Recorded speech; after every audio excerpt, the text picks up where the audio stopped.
We are taught at a young age how to brush our teeth and why it's important. But I often find that some of my patients don't quite know how to make the most of their brushing experience. So here are a few tips for brushing your teeth.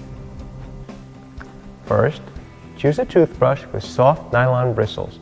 Your toothbrush head should be soft because medium or hard bristles can cause serious damage to your gums. Make sure your toothbrush head is small enough for easy access to all your teeth. I often find that an electric toothbrush can provide a more thorough cleaning in less time than a manual brush. They are especially helpful for people who have dexterity problems. Squeeze a pea-sized amount of toothpaste onto your brush. You don't need a lot. Choose a toothpaste with fluoride, which helps to protect your teeth. Then, place your toothbrush at a 45-degree angle against your teeth. This is the important part. Gently sweep the brush away from your gum line with short strokes. You'll be moving it up and down like this.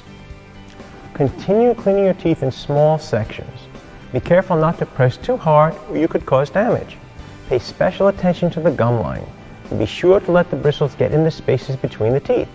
Then, rinse your mouth and toothbrush to rinse away bacteria. Once you're done with your teeth, take some time to gently brush your tongue and the inside of your cheeks. This will help to remove bacteria in these areas. Then, rinse thoroughly again. You can use an antibacterial rinse for extra protection.